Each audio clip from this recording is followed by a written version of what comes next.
Good morning and welcome to the Eastman Financial Report. I'm Dan Eastman, your host, and today is Tuesday, July 7th, 2026. Thank you so much for tuning in. As always, we appreciate your viewership here at the Eastman Financial Report, as well as throughout the day on all of the amazing programming that you see at worldviewtube.com and, of course, here at Worldview Radio. As you know, we're a Christian broadcasting network, and it's our ministry, our mission, our passion, and our goal to bring to the great marketplace of ideas, that global marketplace of ideas, the news and information of the day from a Christian perspective. And that's what we do here on Worldview Tube.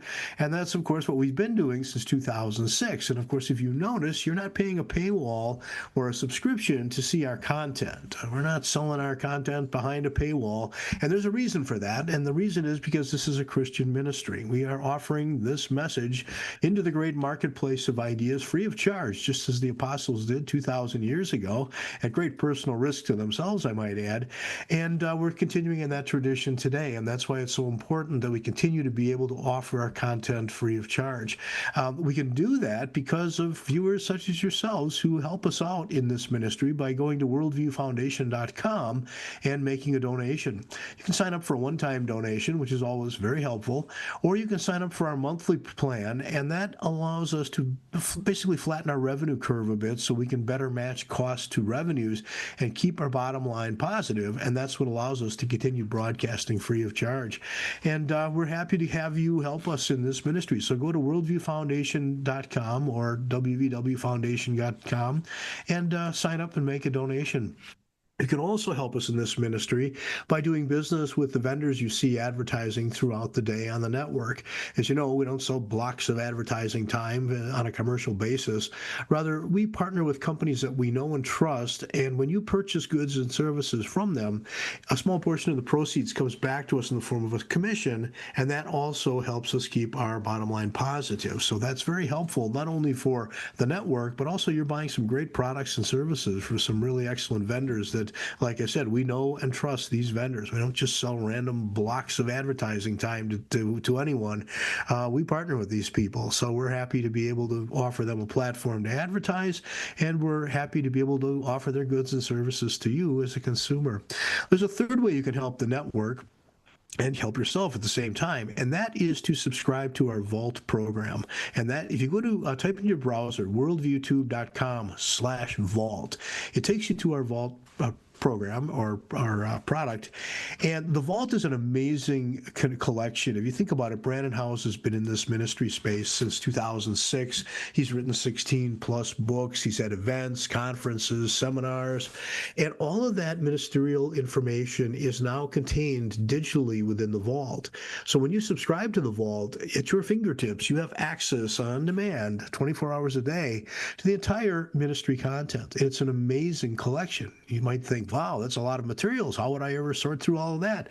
Well, don't worry. We have built in a search engine second to none. So if you want to search by political topic or scriptural passage or economic topic, financial topic, whatever, the search engine is amazing, and will bring up all of our content related to that search. So it's a really powerful tool. And it helps you if you wanted to go back into our archives and see what did Brandon say about this issue? What did Dan Eastman say about that issue? Other guest hosts we have on the show, Tamara, all of these people have made important contributions over time, and you may want to search and, what did they say? I can't remember. This is the product for you, and it's less than $10 a month. So if you can forego an expensive cup of latte at your favorite coffee shop or lunch, but I don't think you can buy lunch for $10 anymore. But the point is, for less than $10 a month, you get access to an amazing ministerial collection, and that revenue also really helps our ministry.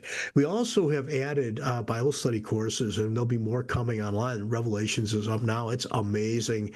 When you get into the Vault, you are inside of our ministry, and all of our information is there, current as well as archival, and Bible study is coming. This is going to be an amazing platform moving forward. So I encourage you to sign up, not only for your personal toolbox, but also this helps the ministry. This helps bring revenues in that allows us to continue doing what we're doing.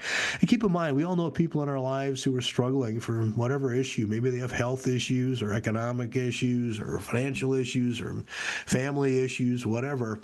Giving them a gift subscription to the vault is a wonderful gift. It's a wonderful thing to do because you could take your friend or relative out for coffee for $10 a month, or you can buy them a gift subscription to the vault, and that is so much spiritual uplifting. It's a wonderful content, and it's a wonderful way to help people in your life that really need a little bit of a help, and this is a way to do it. So anyway, that's how you help our ministry. You make a donation, you do business with the vendors on our network, and you subscribe to the vault because it's an amazing collection, and it only gets bigger and better every year. It gets bigger and better. And keep in mind, the Eastman Financial Report reruns live in the vault. So if you want to search my work, and more big media players are, because I see more and more of my ideas showing up days, if not weeks, after I talk about them on this show. I break the news here.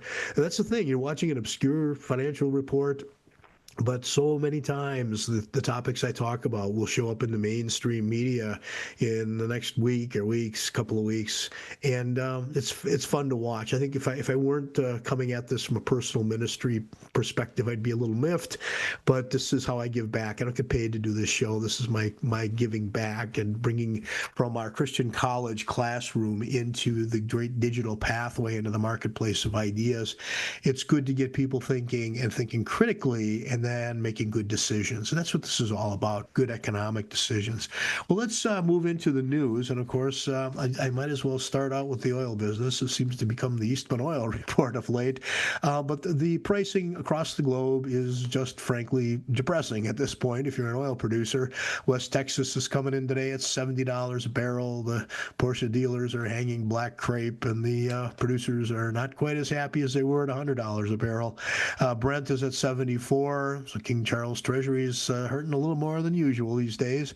Mexico down to $62 a barrel. Canada, $56 a barrel. And keep in mind, the United States gasoline production comes about 97% of the oil used in gasoline production comes from the Permian Basin, Midland and Odessa, down in Texas, and of course the oil producers in the Dakotas and Alaska, and then Canada, and then Mexico. So 97% of American gasoline comes from this crescent, from Alaska right on down through Canada, through the Permian Basin, and right on into Mexico. That's our universe, and that's what affects our gas prices. And when you look at these prices across the board, there's nothing exciting.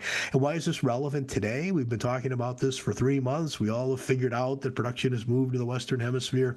The interesting thing today is if you read the news and watch our coverage from yesterday and then into today, you realize that the Strait of Hormuz is heating up, and the drones are shooting at ships, and all of this stuff is supposed to antagonize, if not terrorize, the shippers to try and stop them from shipping oil through the Hormuz. The point is the prices reflect nobody cares anymore because production has shifted. So the Hormuz and the Gulf is becoming sort of a sideshow, and that was the whole purpose of President Trump's deciding to go in to deal with Iran, is to effectively defund that part of the world. And it's having a great effect. As a matter of fact, I picked up one energy price or oil price that I usually don't talk about. It's the Ural Mountains, or the Urals energy price per barrel is only $42 a barrel. Now, this is, of course, controlled by the Russians, you see, and the Russians, they're looking at $42 a barrel, which is really a bleak number for them, because keep in mind, the state-owned oil companies like Mexico and Russia and places where the government runs the oil business, that might be the first problem right there. They're looking at $42 a barrel. They're not even getting the $70 that the West Texas crowd is, and it's because of transportation. Obviously, if you look at where Russian oil production is, it's not on the Gulf. It's not right next door to the shipping lanes.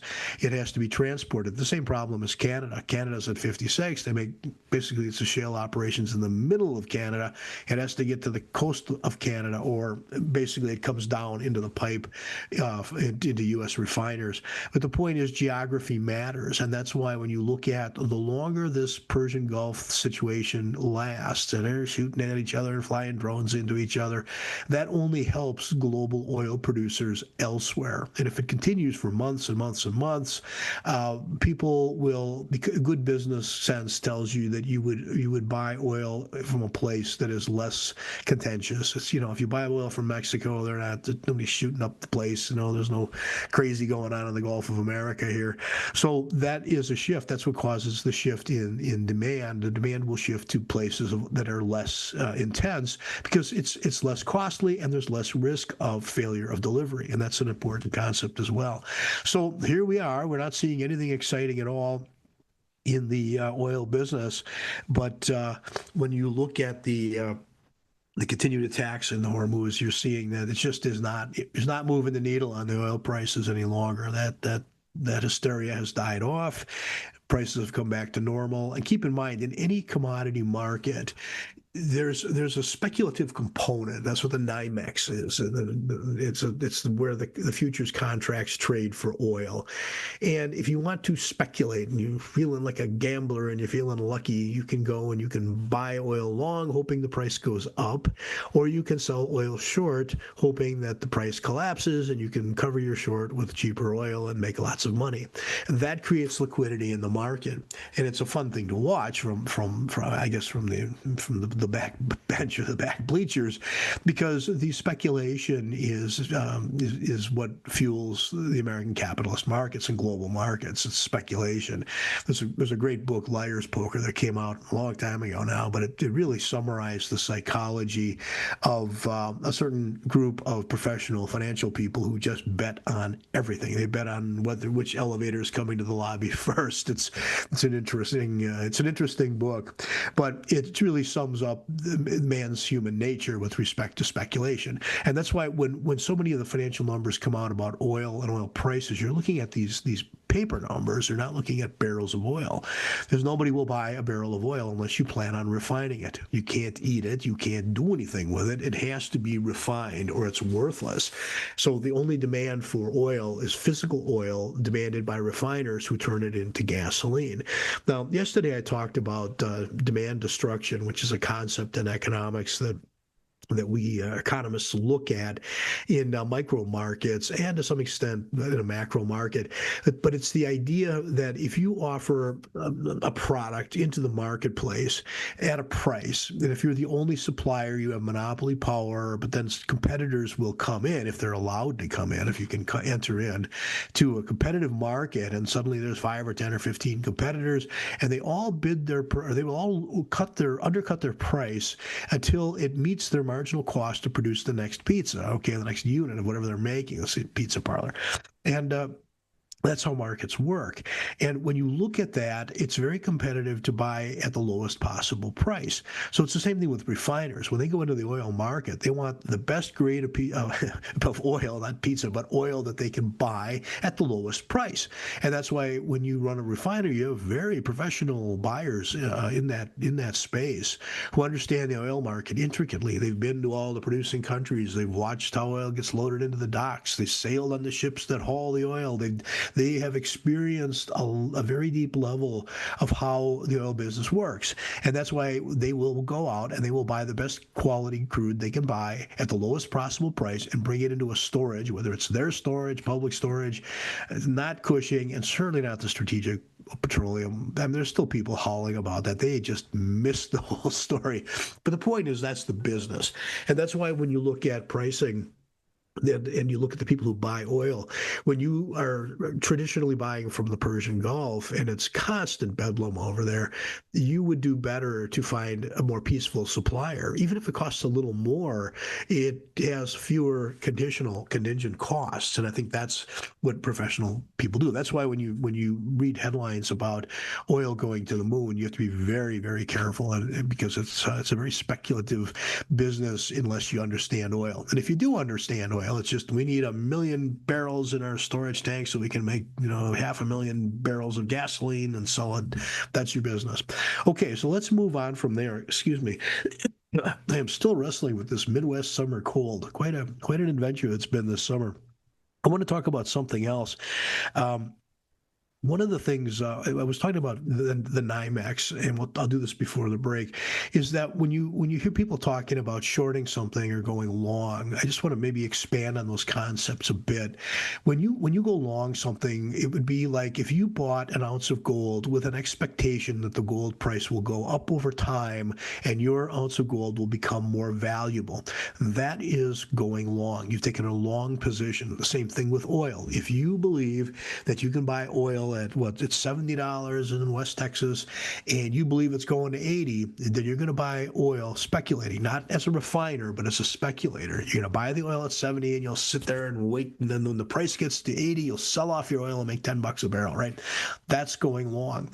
On the other side of that trade, is it's called going short. You're shorting the oil, and this is a little bit more complex. And this is where I think a lot of readers that I have on X are a little bit confused with these terms. When you short oil, effectively what you do is you go out and you borrow a million gallons of or a million barrels of oil, which is hypothetic, at 70.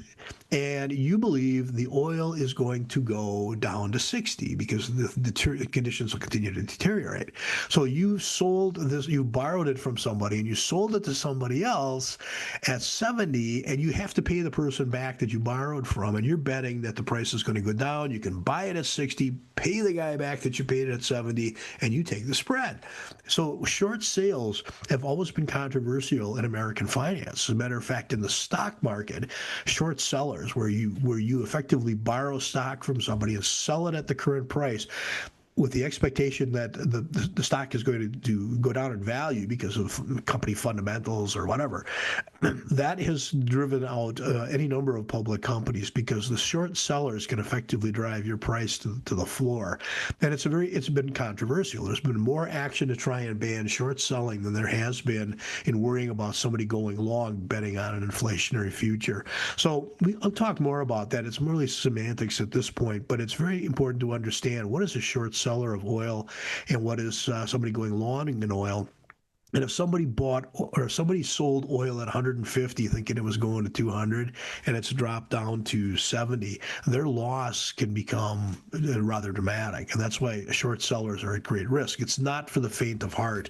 And unless you really understand finance, you have a finance degree, you get some experience, you probably, as a common investor, should probably not be dabbling in going short on anything because it's very risky. Anyway, let's take a break here and I'll talk about my next favorite subject, which is data centers. I'll be right back. Thanks.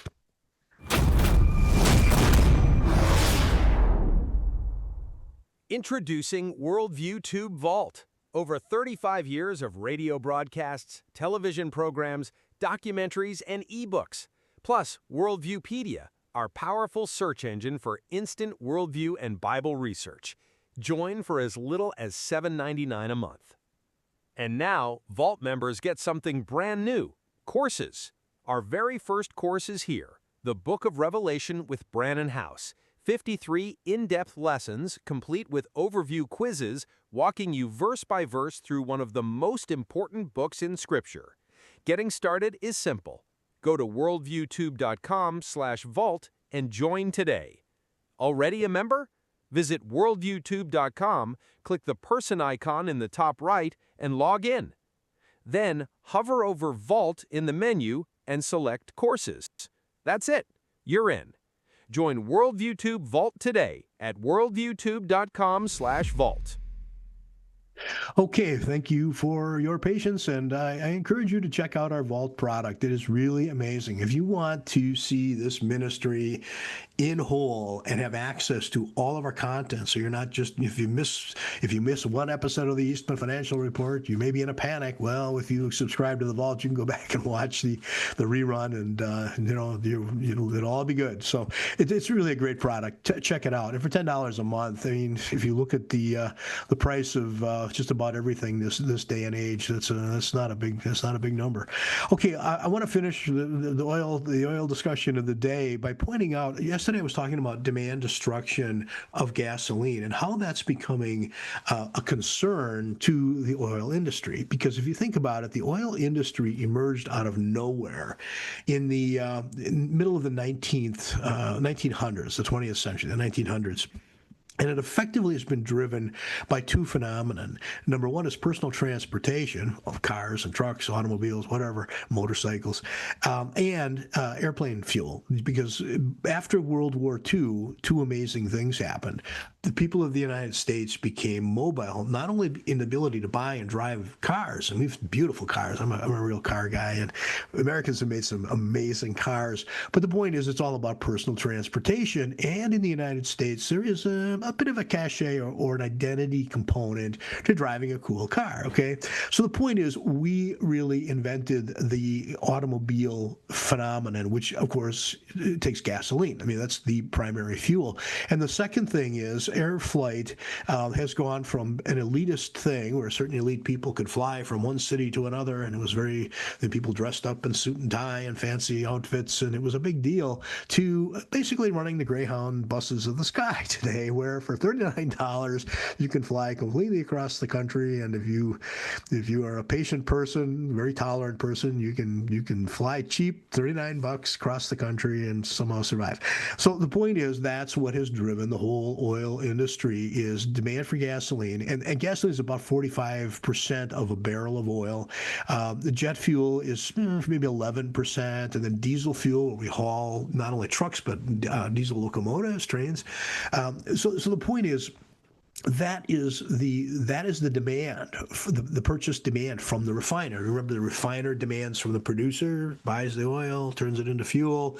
Well, then there's us at the gas station and the truck stops and the train, airplane fueling places. That's the market. But when we talk about demand destruction, this becomes a significant problem for the oil industry, because there's a theology or a theory that the globe, we have 8 billion people on the globe, and most people in China still don't have a car, and East India is worse. And as those gigantic 3+ billion people all start to drive fancy cars, the demand for gasoline would be infinite. And that's been the business model, and that's why we watched throughout the whole Hormuz situation. And that's why so many analysts they just got it wrong. I mean, people predicting that Cushing is going to empty out, they didn't realize Cushing's a tenth of the size of the Strategic Petroleum Reserve, and it's effectively it's sort of kabuki theater to support the NYMEX contracts, because nobody's going to ship oil to Cushing, Oklahoma, and then ship it back to a refinery. I mean, it does transfer, but the vast majority of oil is delivered directly from the producer through the facilities to the refineries. It doesn't go through Cushing. If it did, that'd be a different thing. And it certainly doesn't go through the Strategic Petroleum Reserve. So the point is, demand destruction becomes a really scary thing. And as I talked about, right now we've got about 4 or 5% of our personal vehicles are electric, and more of these things are coming online. And one of the great big financial newspapers, which apparently enjoys my work, they're reporting today that there's the Fiat company, which is of course the company that owns Stellantis. They own Chrysler. Okay, they bought one of the big three Americans, and Fiat makes really amazing, cute little cars, and they're coming out with this.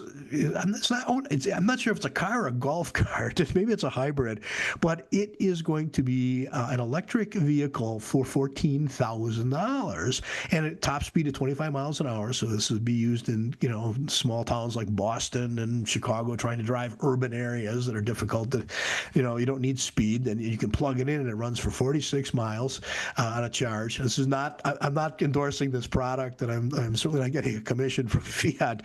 But what it tells me is it's a step up from a golf cart. But the news thing that caught my eye is $14,000. Wow, you're starting to think about people who live in a tight urban community, and this is about 8 feet long. It's about the size of the Mercedes smart car. It's a real little pod of a thing, but it's $14,000 compared to the average price of a car today in America is $50,000. And it'll be interesting to see how the market accepts this product. But more importantly, there's a startup in Michigan. Again, this is not a commercial. It's not an endorsement, and I'm not getting paid. But they're coming up with a $25,000 bare bones pickup. And I'll tell you, if you're in construction or you run a business and you need pickup trucks, $25,000 is a really good number. And if your haul isn't long or that heavy, an electric pickup truck at $25,000 is going to sell. In my opinion, I don't know that. I mean, it could fail, but I'm suspecting expecting they're at the right price point when you look at the average price of pickup trucks in America, gasoline or diesel, $80,000, 25,000 is a good number. And then, of course, the mighty Ford Motor Company is coming up with its version of an electric pickup in the $30,000 range. So what we're seeing is lower priced entry into the personal transportation market. Now, I'm not endorsing any of these products. I've never seen them. I love Buicks. I'm a Buick guy. But the point is, what it tells me is that there's demand deterioration happening because none of these people will be buying gasoline. And if this becomes a national phenomenon like it is in China, then the demand for distilled petroleum is lessening. So you're not going to wipe out 45%, of the barrel of oil is gas. But if it took 10 or if it took 15 or if it took 20%, cut it in half, that's a demand destruction that'll have a significant impact on the price of a barrel of oil, which means a lot of oil producers that are high cost producers, their wells cost more than the other guys to put in, then those are the marginal players to start to fall away. And what you'll see is a diminution of the demand for gasoline. And it's this untethering of the demand for gas, just like we're seeing an untethering from the Persian Gulf. When it becomes too big of a hassle, I mean, you're driving along, you don't want to be as a price taker of gasoline, you don't want to be at the mercy of what's going on in the Middle East or anywhere else, where you can plug into the wall, charge up your little pod here and zip off to your job, and you leave the whole world behind you. And I think that's an important thing. That's where demand destruction comes in. And I think in the United States, you'll say, well, where will we get the electrons to effectively power all of these little cheap pods? And the answer, of course, is my dear topic, data centers. And that's because what we're seeing is the pressure on local public utilities to build out generation and transmission capacity to serve these data centers. When you build generation and transmission, that's a long-term investment. That lasts 50 to 100 years. These are long-term investments producing a lot of excess capacity. The data center business is very shaky. And the story today, of course, is the big hyperscalers like Google and Microsoft and Amazon and Meta. They're investing almost $1 trillion a year in these data centers because they're building out compute, basically computing power. But yesterday I talked about new chip technology that's using less and less energy. That's demand destruction for electrons. The problem is you got a great big installed base of generation and transmission, and suddenly demand side management teams are working. How do we cut our electric bill? How do we cut our electric bill? And the minute they can cut their electric bill and change to an alternative that uses less electricity, lowers their cost of operations, they'll do it.